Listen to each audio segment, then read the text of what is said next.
Nouveau rendez-vous de Angle de vue sur Sika. Mesdames, Messieurs, bienvenue à tous. Les résultats de la présidentielle ivoirienne sont tombés dans la nuit de mardi à mercredi. D'après les chiffres provisoires annoncés par la commission électorale indépendante, c'est le président sortant Alassane Dramane Ouattara qui l'emporte dès le premier tour. Quelles peuvent être les conséquences socio-politiques de cette réélection sur la Côte d'Ivoire? Ce sera la toute première escale de cette émission. Nous nous intéresserons ensuite à la politique africaine en général, plus précisément aux piètres performances enregistrées par les oppositions africaines ces dernières années. Du Bénin à la Côte d'Ivoire, en passant par le Togo et la Guinée, les oppositions africaines n'ont pas réussi à arracher le pouvoir en remportant les élections. Mieux, elles se sont inclinées par des chaos qui semblent devenir la norme sur le continent. Doit-on croire que les oppositions africaines sont en panne d'inspiration? On fera également le débat, mais avant, voici le flash d'information. En Côte d'Ivoire, le président Alassane Ouattara a été sans surprise réélu dès le premier tour de la présidentielle. Selon les résultats dévoilés par la commission électorale indépendante, le sortant arrive en tête avec un score sans appel de 83,66%. Il devance Pascal Afine-Descend du FPI qui obtient 9,29% des suffrages. Le député Kouadio Konan-Bertin termine troisième avec 3,88% des voix.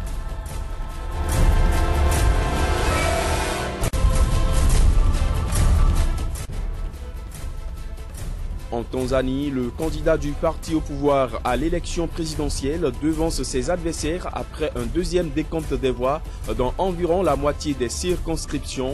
Les résultats définitifs sont attendus pour jeudi, mais l'opposition conteste déjà ces résultats, accusant le pouvoir, la Commission électorale nationale et la police d'orchestrer des fraudes.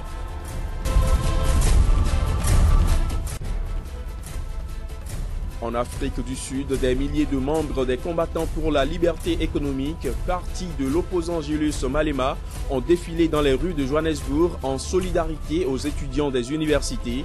Ils ont réclamé l'éducation gratuite, manifestant également contre ce qu'ils appellent le monopole du capital par les Blancs.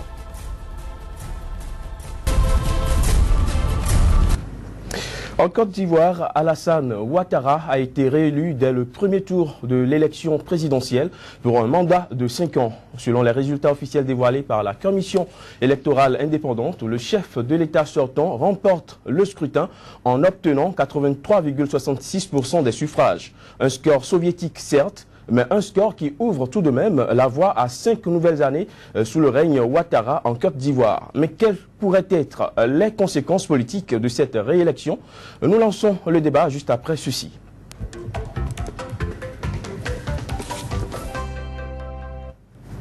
Sur le plateau aujourd'hui, nous avons Herbert Toyer-Hounibo. Il est journaliste éditorialiste au quotidien L'Éditorial, un journal qui paraît à Cotonou au Bénin. Également sur ce plateau, nous avons Maître Alain Orunla. Il est avocat au barreau de Cotonou et un observateur averti de l'actualité africaine. Merci à vous d'être sur ce plateau. Bonjour, excellent ami. Alors, Maître Orunla, je me tourne vers vous. 83,66% des suffrages pour le sortant Alassane Ouattara dès le premier tour. Votre appréciation? C'est un fait, c'est un résultat qui est incontestable et qui n'est pas contesté sérieusement.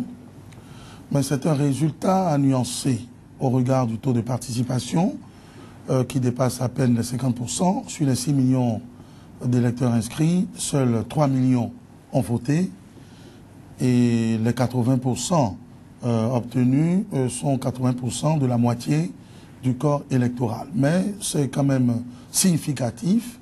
Ceux qui ont décidé de s'abstenir ne compromettent pas la régularité et la légalité du scrutin et c'est un résultat attendu puisqu'il n'y avait personne en face et que le président Ouattara a réussi quand même à faire le consensus autour de soi, a eu des résultats économique et a réussi dans un premier temps quand même une pacification du pays. Donc c'est un résultat soviétique, mais c'est un résultat crédible. Alors Herbert Toyer-Hounibo, le Tako Kele annoncé a eu lieu. Oui, c'est un triomphe sans gloire face à des candidats frelatés, face à des personnalités totalement incolores, inodores et sans saveur dans le landerneau politique ivoirien tel qu'il se présente en 2015, on ne pouvait qu'espérer un score nord-coréen. Maintenant que le score a eu lieu plus de 80%, il y a bien longtemps que nous sommes habitués à ces résultats d'une certaine décence démocratique. Parce que la décence aurait voulu quand même que ce score ne soit pas fleuve. Et pour que le score ne soit pas fleuve, il fallait avoir en face d'Alassane Ouattara, n'est-ce pas, des personnalités politiques de poigne qui auraient pu l'affronter, mais qui ont exigé des conditions qui n'ont pas été satisfaites. Cela dit, la Côte d'Ivoire a un président de la République, ce qui est bon, le pays ne pourrait pas rester sans chef. Et ceux qui ont choisi de rester à la maison, ceux qui ont choisi de rester fidèles au mot d'ordre de l'opposition réelle et non factice, parce que l'opposition factice, c'est celle qui est conduite par Afin Guessan et bien d'autres qui, en cours de chemin, après avoir accepté d'aller au charbon, ont rebroussé chemin. Pourquoi qualifier cette opposition de factice alors qu'il n'y a pas d'opposition, il n'y a pas de politique sans qu'un parti digne du nom ne participe à une élection aussi? Absolument, il y a des conditions. Vous savez, la Côte d'Ivoire a connu des situations un peu dramatiques. Vous savez que la crise post-électorale a fait plus de 3000 morts selon l'ONU. Et donc, nous avons des leaders qui sont encore en prison, aussi bien à l'intérieur de la Côte d'Ivoire qu'à l'extérieur de la Côte d'Ivoire, notamment le leader charismatique du FPI, le président Laurent Gbagbo, et le jeune, les patriotes Blé Goudé, le leader des patriotes. Donc, je pense qu'en dehors de cela, il y a beaucoup de personnalités qui sont encore en exil. Il y en a même au Bénin, il y en a au Togo, il y en a au Ghana. Et donc, les conditions de pacification, la pacification en réalité du pays n'est pas un fait réel, tangible. Et donc, dans ces conditions-là, on ne peut pas dire que l'opposition est allée aux élections. Mais on veut que la Côte d'Ivoire, qui est par ailleurs un poumon essentiel de l'économie au niveau de l'Afrique au sud du Sahara, on souhaite quand même que ce pays puisse continuer à jouer son rôle de moteur parce que la nature l'a pourvu, n'est-ce pas, de potentialité et continue de participer, n'est-ce pas, à l'équilibre plus ou moins économique de la région. Donc, on doit, au-delà, n'est-ce pas, de la querelle politique et politicienne au sein de la Côte d'Ivoire, espérer, n'est-ce pas, que rapidement, elle puisse se réconcilier avec elle-même et que courageusement, on puisse emprunter les sphères idoines de la réconciliation. C'est ce qu'il faut espérer pour la Côte d'Ivoire. Alors, maître Alain Oromla, quelles pourraient être les conséquences de cette réélection, les conséquences sociopolitiques de cette réélection pour la Côte d'Ivoire? Les conséquences immédiates, c'est que le président Ouattara se croit porté en triomphe.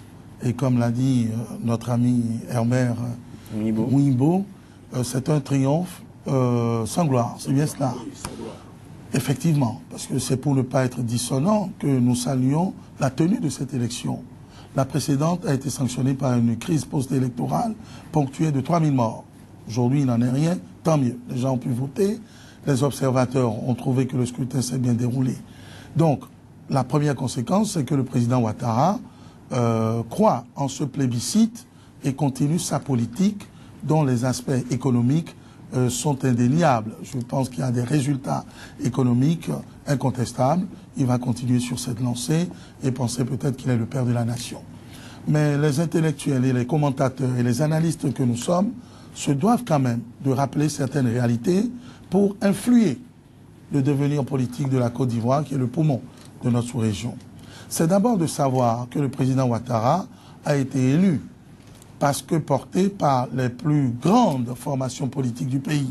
C'est quand même une coalition RDR-PDCI, qui, voilà, le rassemblement des démocrates et des oufouettistes, qui a porté Ouattara. Donc, l'opposition aurait été le FPI, mais fragile face à ces ténors.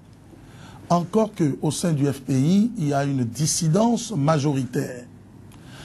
Néanmoins, il n'empêche que quand vous scrutez le scrutin, le président Ouattara, malgré les soutiens de poids dont il a bénéficié, n'a réussi à mobiliser que la moitié de l'électorat. C'est important. La moitié de l'électorat, c'est-à-dire seulement 3 millions d'électeurs sur les 6 qui ont été identifiés et pour une population de 21 millions. Dans une assemblée générale, on aurait dit que le quorum était atteint. Oui, il ne suffit pas que le quorum fût atteint, c'est passable. On peut faire mieux. On salue un résultat de 80%, mais quand vous le rapportez à la liste électorale, c'est un résultat à nuancer. Attention, je ne dis pas que la majorité, le quorum et la majorité n'ont pas été atteints, mais il faut relativiser. Ça veut dire que si on doit s'en tenir au corps électoral, la moitié du corps électoral, donc par extension, la moitié des Ivoiriens n'est pas d'accord avec le président Ouattara. C'est ce qu'il faut signaler. Ne comprend pas la politique du président Ouattara, a eu peur de quelque chose ou a suivi un mot d'ordre de boycott. Il me semble qu'un leader de la trempe du président Ouattara doit entendre ce cri et ne pas triompher, de voir qu'il y a encore un gros travail à faire. Donc, la conséquence normale qui doit suivre cette réélection sans surprise, c'est une réelle volonté et une réelle politique de pacification du pays, de dialogue et de réconciliation véritable. Les chantiers économiques ont été lancés, ils sont ce qu'ils sont, mais ils sont ténus face à ce peuple dont la moitié refuse de parler à l'autre moitié. Cela passe nécessairement par le règlement du cas du président Gbagbo, cela passe par la poursuite de ceux qui sont reconnus comme auteurs ou présumés auteurs des tueries de 2010 et qui sont dans le camp présidentiel. Et cela passe évidemment et finalement par un vrai dialogue, une vraie ouverture, parce que Ouattara seul ne peut pas construire la Côte d'Ivoire. Herbert Onibo. Absolument. Je vais explorer la même sphère d'intelligence et de culture que le brillant avocat pour dire qu'il y a 3 enseignements ou 3 conséquences majeures qu'il faut tirer de cette élection. La première conséquence, ou bien enseignement, c'est que il y a une partie de la Côte d'Ivoire, très majoritaire certainement, qui veut aller à la réconciliation. Et je pense qu'il faut l'interpréter comme cela. Et les experts qui sont autour du président Ouattara savent très bien décrypter le taux de participation qui est en réalité l'enjeu de ce scrutin. Ceux qui ne sont pas allés aux élections, ils n'ont pas été aux élections parce qu'ils sont fatigués ou bien parce qu'ils ont joué à un match de rugby la veille. Non, mais c'est parce qu'ils veulent lancer des signaux forts de la réconciliation. Et ces signaux forts sont le retour de la justice et de l'équité. Il n'est pas normal qu'après une bagarre entre 2 personnes, qu'on estime que c'est une seule personne qui a porté les coups, que l'autre n'a pas porté, ou bien a seulement caressé la joue de l'autre. Ça n'a pas un sens. Et le président Ouattara sait bien l'interpréter. Et deuxième conséquence ou enseignement qu'il faut tirer, n'est-ce pas, de ce taux de participation, j'insiste, parce qu'ils ne s'entendent même pas sur le taux de participation, le FPI, enfin, le vrai, ou bien celui d'emprunt, tous estiment que le taux de participation est autour de 20% ou 15%. C'est la commission électorale qui est habilitée. C'est un chiffre, oui, qui est habilité, mais il s'agit d'un chiffre officiel. Et vous savez bien que moi, puisque nous sommes des confrères, qu'à l'école, on nous a toujours dit de nous méfier des créations officielles. Et ceci dit, mais nous devons nous contenter. Et même dans ce cas, Maître Alain Ouanla a essayé quand même de disséquer un peu en termes de statistiques, n'est-ce pas, ces élections. Il s'agit de la moitié, surtout ce que compte la Côte d'Ivoire, sur ce que compte le corps électoral. Et cela dit, il faut nécessairement non seulement aller au dialogue, mais agir sur des leviers de l'équité par rapport à la justice.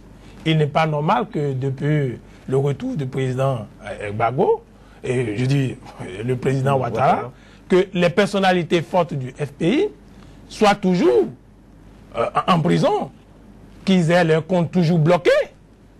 Il n'est pas normal que dans le pays, on ait l'impression qu'il y a une suprématie d'une partie sur une autre. Il faut aller rapidement à la réconciliation. Autre enseignement que je trouve nécessaire, c'est la répartition de la richesse nationale. Il faut faire beaucoup d'efforts. Il ne faut pas que le gouvernement Ouattara ou le président Ouattara soit prisonnier des chiffres. De l'embellie économique, oui, des ponts, on en a vu, encore que Abidjan avait déjà son plan de développement du district d'Abidjan depuis, qu'il est en train d'exécuter, les ponts que nous avions vus et autres. Je pense que la Côte d'Ivoire a un potentiel. Et il est indéniable que Ouattara soit un économiste de haut vol. Il faut que cette richesse économique aille au-delà des chiffres, qu'on puisse le ressentir dans le panier de la ménagère, au niveau des structures données, et il faut nécessairement sécuriser le pays. L'Ouest est abandonné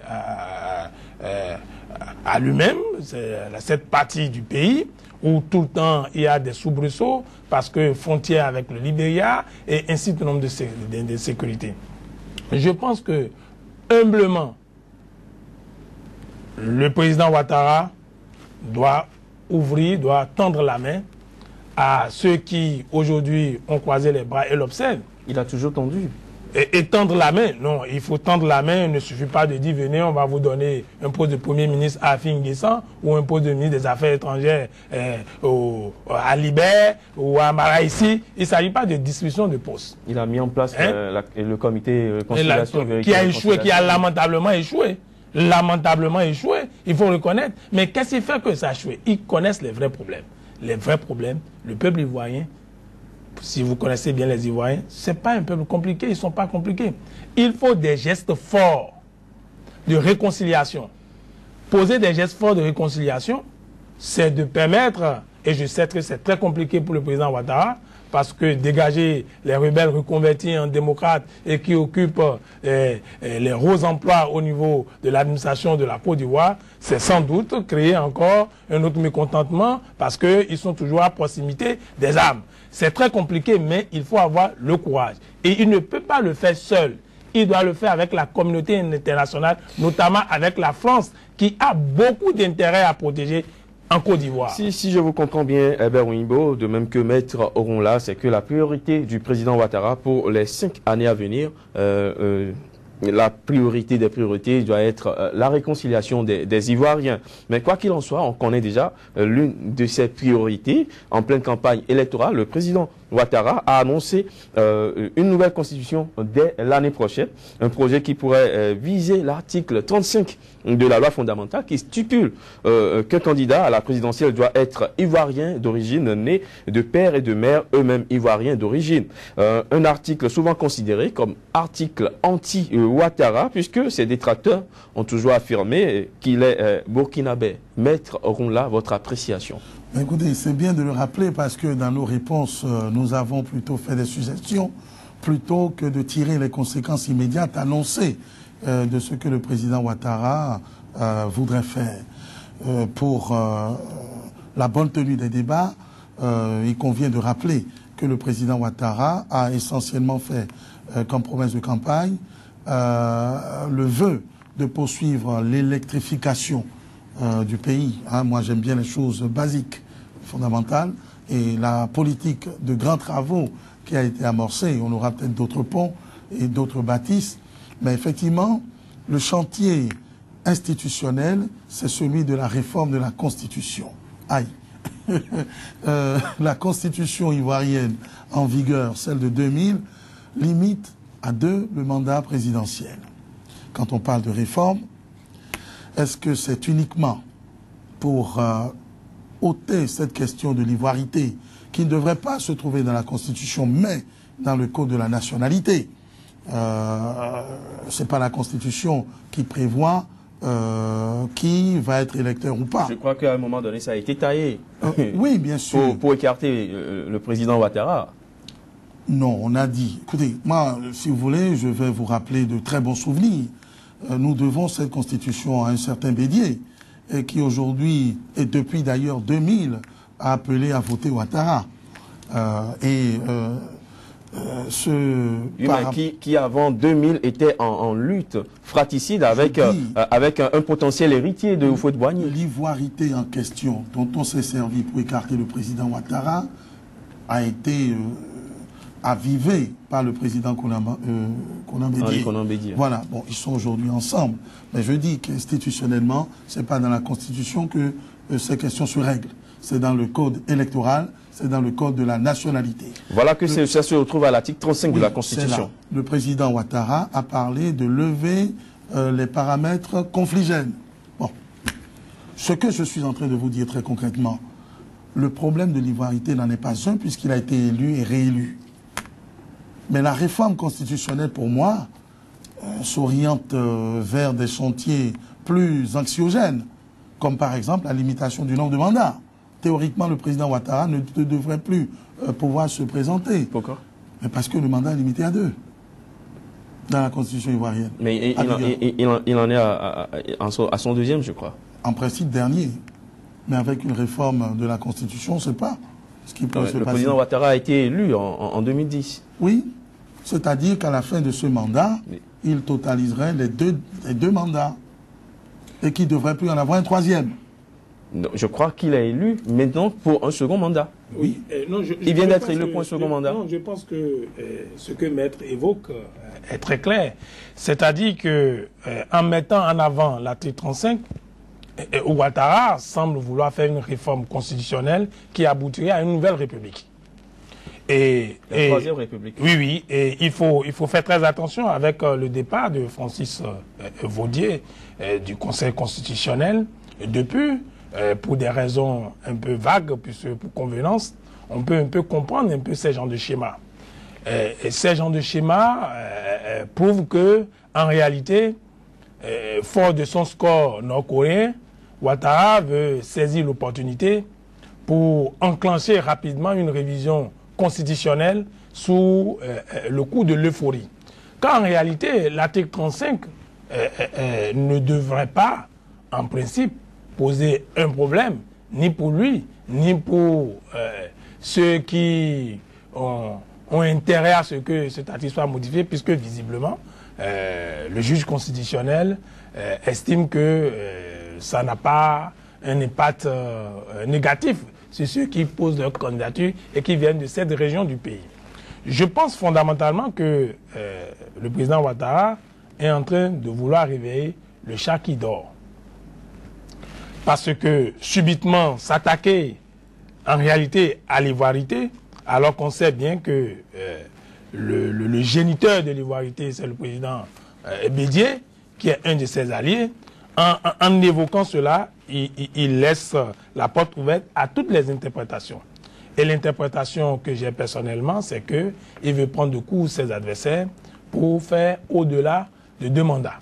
Au-delà de 2 mandats, parce que en disant que il faut réviser cette constitution, et probablement ce ne serait pas par voie référendaire, ils le feront au niveau de l'Assemblée, et on cherchera... Il a bien dit qu'il va le soumettre, il a bien dit qu'il va le soumettre à l'attention des Ivoiriens. Donc, on cherchera... il n'a pas encore précisé si c'est pas à voie référendaire. On cherchera... Non, tout ça, ce sont des... Vous n'avez pas vu comment il a mis Afin Guessan dans un étau, dans le piège? Il est piégé, on y reviendra. De la même façon, et face à une classe politique très réticente, il profitera et après on opposera que nous sommes dans une question de légalité et que c'est la loi qu'il a prévue, que le référendum, il organise un référendum au lendemain de son élection, ce qu'il gagnera à ce référendum, puisqu'il y a le taux de participation qui est là et il y a tout le monde qui croise les bras et qui le regarde. Donc je le soupçonne d'une révision constitutionnelle opportuniste. C'est l'opportunité de la modification de l'article 35. Parce que du fait que le président Ouattara s'est fait déjà élire en 2005, et en 2010, excusez-moi, et en 2015, cette fois-ci, cela doit faire l'objet de jurisprudence normalement. Je reprends calmement ce que j'ai essayé de dire rapidement. Le vœu émis par le président de la République, qui a été, d'après ses partisans, triomphalement réélu, c'est de réviser la Constitution pour supprimer la question de l'ivoirité. Et quelle est cette question de l'ivoirité? C'est une question incongrue qui n'aurait jamais dû se trouver dans le corpus constitutionnel. Être né de père et de mère.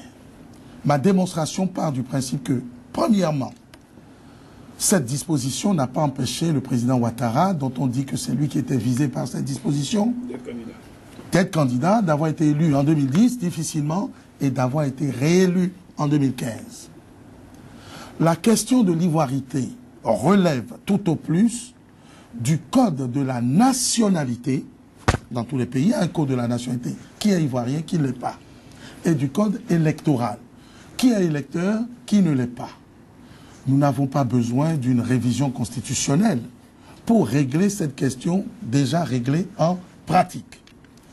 Et donc, mon propos était de vous mettre en garde contre ce phénomène de contagion qui aboutit généralement à la suppression des garde-fous dont nos États se sont dotés pour imposer l'alternance. Et l'acuité de la question en Côte d'Ivoire interpelle mon petit cerveau puisque je sais que comme dans notre pays, le mandat présidentiel est limité à 2. Le président Ouattara vient d'être réélu en principe pour son 2e et dernier mandat. Je redoute, c'est peut-être une spéculation, que la révision ait pour principal objectif de toucher à ces barrières. C'est tout. Et d'autres. Parce qu'on a parlé de suppression déjà sous le président Konabedié, suppression du Sénat, Parlement monocaméral, etc. Mais ce qui m'inquiète, moi, c'est la limitation du nombre de mandats. Je ne voudrais pas que cette réforme que le président Ouattara peut obtenir facilement soit l'occasion et l'opportunité de créer une 3e république et de lui permettre de briguer indéfiniment la présidence. La chose va être simple. Après les élections présidentielles, il y a dans quelques semaines les législatives. Je crois que l'euphorie pourra se poursuivre et le camp du président Ouattara aura la même mise. Ne perdez jamais de vue que développeurs économistes qu'ils sont, ils deviennent des politiciens et des politiques très férus. Voilà. La vraie quête, nous n'allons pas nous contenter de nous gausser de sa réélection ou de désapprouver. Mais les grandes manœuvres, c'est maintenant qu'elles vont commencer. Alors, vous craignez pour la limitation du nombre de mandats, ou la limitation d'âge qui est de 75 ans en Côte d'Ivoire. Le président Ouattara en a 73 actuellement, il devait être fort clos. Lui, le président Henri Konan Bédié et le président Gbagbo. Et donc, c'est une page qui sera tournée en 2020 en Côte d'Ivoire. Il se trouve que dès que cette page sera tournée, il y aura une génération nouvelle de politiciens qui seront au devant de la scène. Dites-moi, maître, le fait pour 2 candidats comme Pascal Affi-N'Guessan et Kouadio Konan-Bertin, le fait pour eux de participer à cette élection que d'autres ont boycotté, est-ce que cela ne les propulse pas aujourd'hui au devant de la scène comme des héritiers de cette génération qui s'éteint? Une page tournée, n'allons pas vite en besogne, parce que la page pourrait être maintenue si cette réforme constitutionnelle opérait large. Je crois que ça n'a pas été encore annoncé. Non, non, mais nous avons 5 ans, il n'y a pas de souci. Dans beaucoup de pays, c'est la dernière année que la question se pose. Ceci étant, même si elle venait être tournée, ce n'est pas l'éclosion d'une nouvelle génération.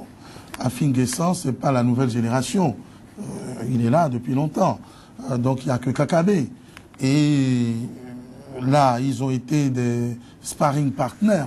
C'est-à-dire que c'était une élection sans enjeu.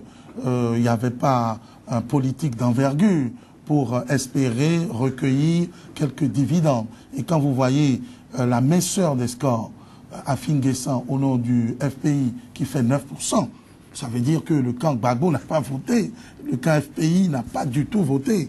Et le KKB, je crois qu'il a fait 3%.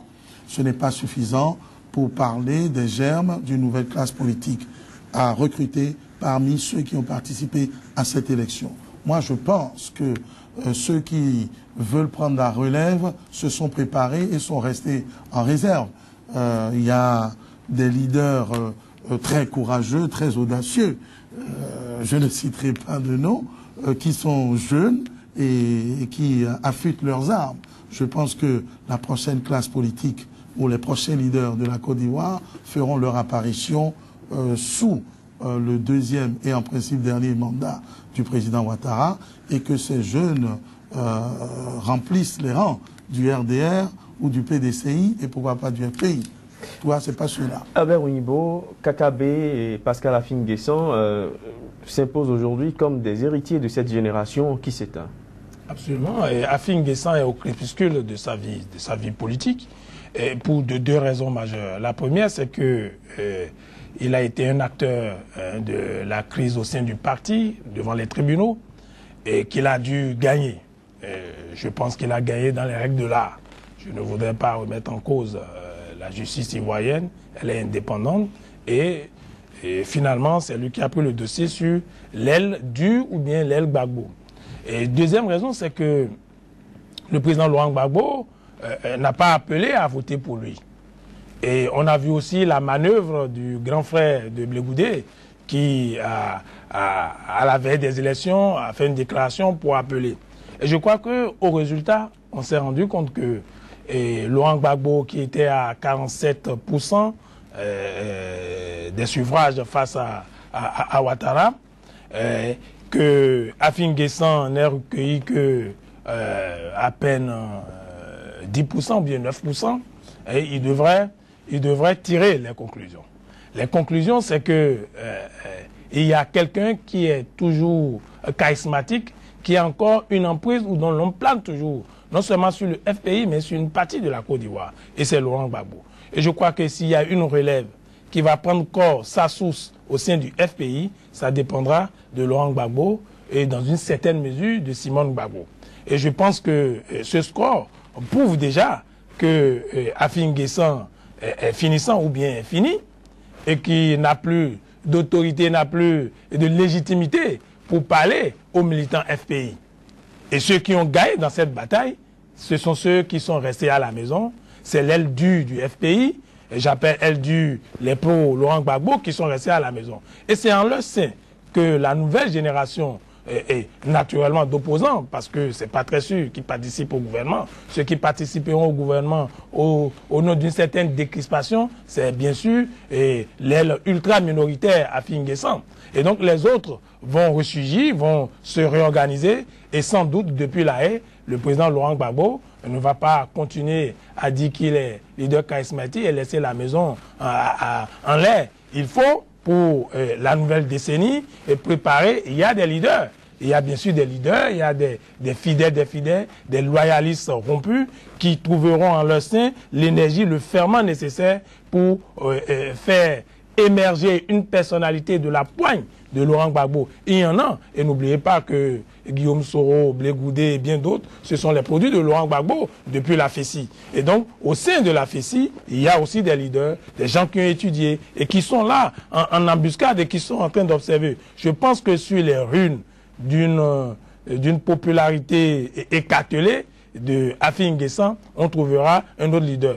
Par contre, pour Kakabe, je crois que le PDCI, qui est majoritairement un parti ancré en pays baoulé, doit subir les conséquences. Vous savez, chez les Baoulés, le chef baoulé, quand il donne une décision, on n'est pas surpris de ce résultat. Et donc, Kakabe, qui a fait une dissidence, je ne sais pas comment il va rebondir au sein du PDCI, étant donné que les résultats ont montré que la machine, le bureau politique du PDCI est fort. N'oubliez pas que ce sont les oufouettistes, et donc qui ont, en dehors du mécanisme institutionnel et organisationnel, il y a aussi le mécanisme traditionnel qui cohabite à côté, n'est-ce pas, de ce parti, dont les chefs traditionnels baoulés. Donc je vois très mal Kakabe, enfant prodige, il reviendra pour prendre un strapotin de poste ministériel s'il veut continuer la course avec les baoulés. Vous aurez compris, Albert Ounibo, nous sommes pressés par le temps. Ce sera tout pour le premier débat du jour. Nous allons, si vous le permettez, aborder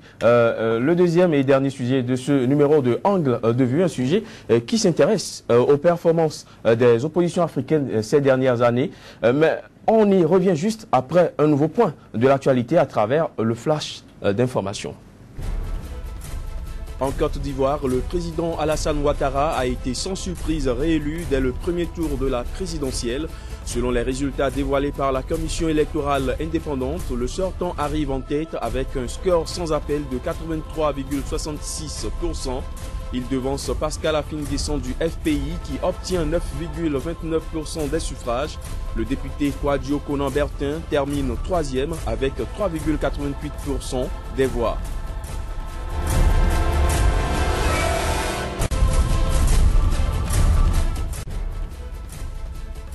En Tanzanie, le candidat du parti au pouvoir à l'élection présidentielle devance ses adversaires après un deuxième décompte des voix dans environ la moitié des circonscriptions. Les résultats définitifs sont attendus pour jeudi, mais l'opposition conteste déjà ces résultats, accusant le pouvoir, la Commission électorale nationale et la police d'orchestrer des fraudes.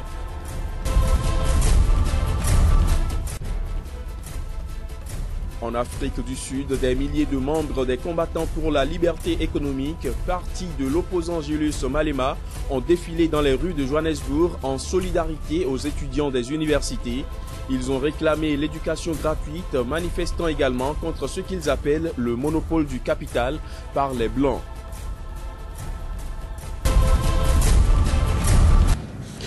Les piètres performances enregistrées ces dernières années par les oppositions africaines méritent qu'on s'y attarde.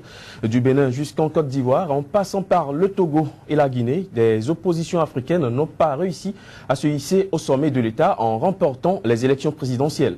Mieux, elles se sont inclinées par des chaos qui semblent de plus en plus devenir la norme sur le continent africain. Du coup, les opposants sont étiquetés comme des éternels contestataires des élections en Afrique. Comment analyser la situation? Doit-on croire que les oppositions africaines sont en panne d'inspiration? Herbert Ouinibo.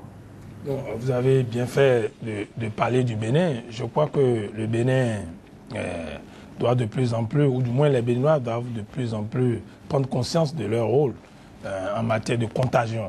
Vous voyez, depuis que nous avions eu le chaos, c'est devenu la règle. Nous avons fait la conférence nationale, c'est devenu la règle. Et donc, il faut que les Béninois puissent réfléchir davantage pour être modèles dans la sous-région. Les oppositions africaines, ou bien les oppositions en général en Afrique au sud du Sahara, n'ont pas en réalité les moyens de faire leur politique. Vous voyez, l'opposition n'a pas un financement adéquat ou bien inexistant.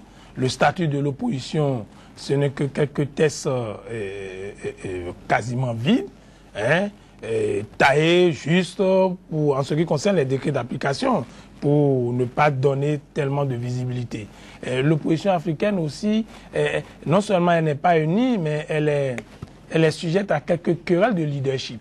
Donc je pense que fondamentalement, l'opposition africaine n'a pas les moyens, face à un pouvoir qui utilise les moyens de l'État, les moyens de l'État, les moyens de l'État, et encore les moyens de l'État, dispose d'une administration, du point de vue constitutionnel, a la possibilité de placer les cadres. Et on sait bien que la plupart des fonctionnaires de nos États constituent des lanternes intellectuelles pour les villages dont on connaît bien qui n'ont pas assez les moyens d'avoir d'opinion propre. Et donc, partant de cela, l'opposition, en réalité, n'a pas du tout les moyens pour sa politique. Mais en dehors de cela, c'est que l'opposition n'est pas si organisée.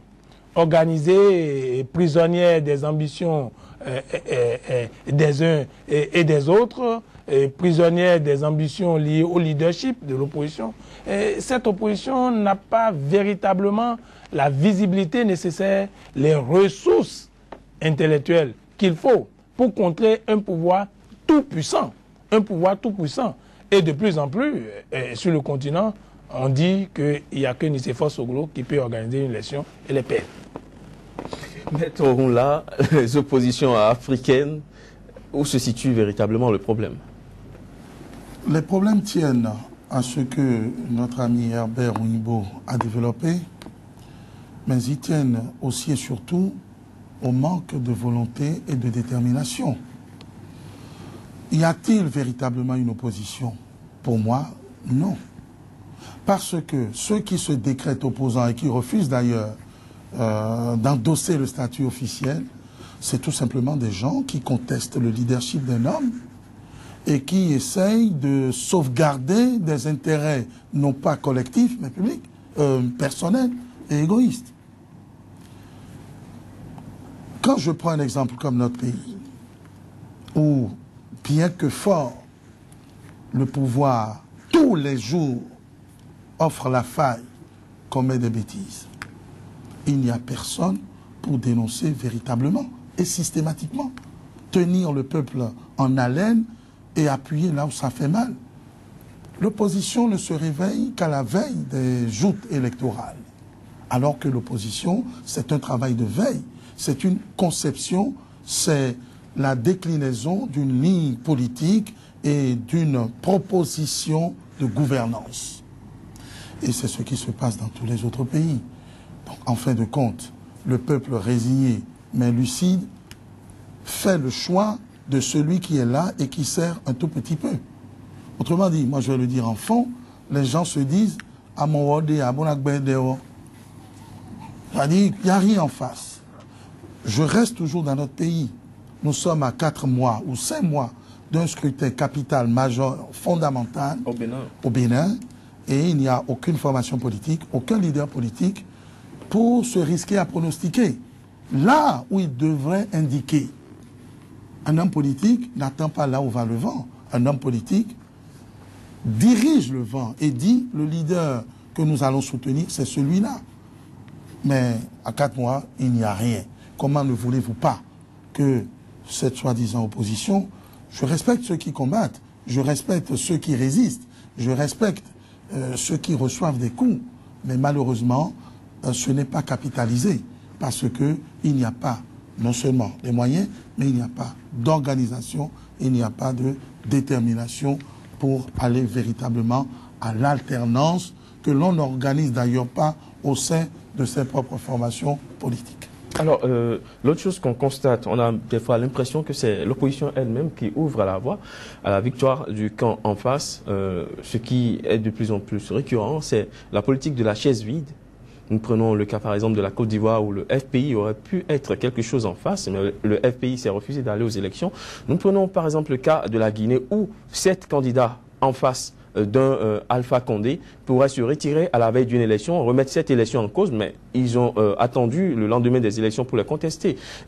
C'est là que se situe le véritable problème. Est-ce qu'il n'y a pas de manque d'inspiration? Non, Emmanuel Crépy, quand vous voyez un peu les cas, y compris le Bénin, j'ai comme l'impression que la fraude de plus en plus fait partie du bloc de constitutionnalité. Que la fraude fait partie, car en réalité, je vous ai dit, dans la tête de l'Africain, ce n'est pas comme les démocraties occidentales. Peut-être que nous faisons un pas pour aller vers, où on trouve même le ministère de l'Intérieur qui organise des élections. Ici, on a de plus en plus. Vous voyez, quand quelqu'un dit, mais comment peut-on pouvoir organiser l'élection et peine? Le fait qu'on a déjà mis ça dans la tête de tout le monde, et que le pouvoir même a les manœuvres d'entretenir tout, en Afrique, tout, regardez tout ce qui concourt à l'organisation des élections. C'est pourquoi je me demande s'il ne faut pas repenser cette démocratie tropicale. Est-ce qu'il ne faut pas repenser tout? Il faut, à mon avis, redonner à l'opposition les moyens de s'opposer. Et en dehors de cela, comme l'a dit si bien Maître Alain Ronla, c'est que l'opposition s'occupe d'un homme, d'un leadership. Il s'agit de changer l'homme. Et quel est le programme véritable? Quelle est l'alternative qu'on propose face à un pouvoir de plus en plus dans l'errance totale? Il n'y a pas d'alternative. Ils font les mêmes choses, les mêmes programmes, même inauguration depuis et autres. Là, il n'y a pas véritablement un enjeu réel. Et il faut aussi ajouter que de plus en plus, toutes les institutions, dans une perspective pas présidentielle, mais présidentialiste, on a l'impression que tout concourt à l'exécutif. Tout concourt à l'exécutif qui tient les manettes et puis tout le monde s'entend de plus en plus à faire. On doute du juge constitutionnel africain, on doute de la Sénat, on doute de tout et puis finalement les opposants, quand ils participent au processus grâce à la part, ils se rendent compte à mi-chemin qu'en réalité ils se sont trompés, ils se retirent à la manière de Mbaré ici, de Konan Bani et de Mamadou Koulibaly, alors qu'ils sont déjà engagés dans le processus. Donc je pense que fondamentalement, nous n'avions pas d'opposition en Afrique, elle n'a ni d'objectif spécifique d'alternative, sauf prendre la place de celui qui est là, s'asseoir et installer. Et puis, de plus en plus, regardez le comportement du leader politique africain. Alpha Condé, il était dans l'opposition, il est arrivé, mais qu'est-ce qu'il fait? Et donc, tous ces opposants, c'est pas pour rien que même au-delà de 70 ans, au-delà de 75 ans, on cherche toujours à rester au pouvoir. Ils sont préoccupés par les délices du pouvoir, par les prébendes à distribuer pour se maintenir. Sinon, on ne serait pas, et comme nous l'avons évoqué tout à l'heure, on ne serait pas en train de dire que pour toucher une question de nationalité, il faut aller vers la Constitution. C'est cela le problème. Merci à vous, chers débatteurs. Merci d'être passés sur ce plateau. Nous arrivons au terme de cette émission. Merci à vous d'être passés sur ce plateau. Maître Alain Oronla, Herbert Toye Huimbo, merci d'être passés sur ce plateau. Merci pour vos différentes analyses. Quant à vous, mesdames, messieurs, merci de nous avoir suivis. Surtout, ne zappez pas, le meilleur reste à venir sur Sika.